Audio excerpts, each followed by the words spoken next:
Okay, we've covered Afcon 2000, we've covered Afcon 2002, and now we're about to cover Afcon 2004. So, Afcon 2004 was held in Tunisia between the 24th of January and the 14th of February in 2004. And for me personally, it's most notably known as the Jay-Jay Okocha Afcon. And we'll get to why, because I don't want to lie, he killed it. National team at the time was coached by Styles Pumo, who, stylistically speaking, like coaching wise, I can't really speak much on him. He was one of those background coaches who did more work on the developmental side of the national team, having previously worked with the youth teams. And it didn't help, like he was kind of a last minute replacement for Shakes Mashaba, who left the job due to issues with Safa. Or more specifically, Safa had issues with Shakes, Okay. Like to break down the whole thing, basically Shakes was not willing to accommodate overseas based players joining the national team squad on a later date based then on like the usual deadline. When a coach calls up the national team, players have to be in camp by this date. So the overseas guys, they stayed longer at their clubs before coming in, and Shakes had that issue with it. This led to guys like Mark Fish and Lucas not being picked for the national team, even though they were locked on starters. And it got to a point where Benny even retired from Bafana for a bit. So Safa was unhappy with Shakes that he wasn't picking the best available players out of principle, you see now. And that led to a thing where they suspended Shakes for 7 days. But then it gone on to a thing where they fired him later on the grounds of breach of contract. Now, according to the statement issued by then Safa CEO Albert Mokoena, he said Shakes breached his contract on 2 points, and I'm quoting it verbatim. Number one, firstly, Mashaba failed to monitor and identify all national player information by selecting players for the national squad that were injured or that had not played for their respective clubs for a long period. Secondly, he failed to use his best endeavors to promote the interest of the national team, resulting in players retiring early from the national team. Okay, now that I'm done reading that, you get the gist of it, And remember, this is more or less the same issue Safa and Carlos Queiroz were fighting over, which was interference from the technical committee. Now, from my perspective, I will say, like Shakes Mashaba, he's known for being like stone cold, even stubborn to a certain extent, He doesn't care if you're a star player.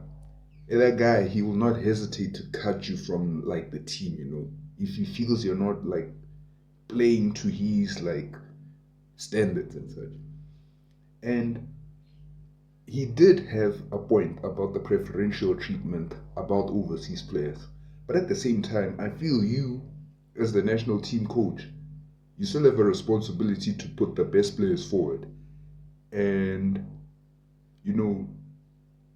it's kind of ironic because Safa would become hypocritical in their approach of overseas players. But in this instance, there is blame to be shared. And, it was later found that like his dismissal was unfair. So, nevertheless, Shakes left, right? And then Styles Pumo, who up until this point, his biggest job was, the Lesotho national team, Bloom Celtic, the under-23 team, teams in Lesotho, so to speak, and Banyana Banyana. He was brought in to steady the ship, 1 week before the tournament began, which is, you're kind of setting the guy up for failure, This is not to say that like Styles wasn't equipped to handle the situation, as he had been assistant coach for Bafana since 2003, but To say things were less than ideal is an understatement. Okay, going over the squad, you'll see there are a lot of familiar players, but then at the same time, I'll bring up a couple of points. Okay. So goalkeeper, you had Aranser, you had Emil Baron, you had Wayne Roberts. In defense, you had Thabang Molefe, Jacob Legerto, Aaron, OJ, David Ganameyer, Neil Winstanley, Tony Coyle, Macbeth Sabaya, Bennett Nguni. Midfield, you had Stanton Fredericks, Jabupule, Dewomo Gwena, Benson Mhlongo, Deldron Buckley, Shoes, and then in strike force you had Sianon Vete, Sbuso Zuma, Tony Ntleko, and Patrick Mayo. Now, when you look at that squad, bruh, I don't want to lie to you. It's not inspiring, bruh. It is not giving. Counting alone, you can see that of the whole 2, 4, 6, 8, 10, 12, 14, 16, 18, 20, out of the whole 23-man squad, 3, 4, 5, 6, 7, 8. Only 8 of those players, are attack-minded, excluding the goalies actually. So out of 20 players, only 8 are attack-minded. It's mostly DMs and defenders, So, yeah. And then you look further into it and you see that 12 of those 22 players are overseas players, And if we're being honest, like blunt, only 4 of those guys were valid selections. I'd say Sianon Vertes, Busozuma, OJ, and okay, I'll say Aaron Gwen. Yeah, Shaq. I'll say out of those 12 players, only those 4 guys were valid selections. Now you'd ask yourself when you look at that, like, was Safa overcompensating, to placate the overseas-based players, Because 12, you're really telling me when you look through the squad, there are all these 12 players. They're not 12 better players at home that you can pick instead of these guys, Like, no offense, but like Thabang Molefe, Jacob Legerto, Tony Coyle. I didn't even really see Tony Coyle playing, But those 3 guys, they're like PSL defenders, bro. Like, I can't like put them over PSL defenders. PSL, like, they were the same standard as those guys, of the time. Tony Ntleko, nobody knew how he was as a player, He played in the States at the time, So yeah, it was a weird situation, But Tony Coyle, for you, like, even going for Tony Coyle, bruh, like, hey, whatever it was, like, Styles Puma had to make do with that situation,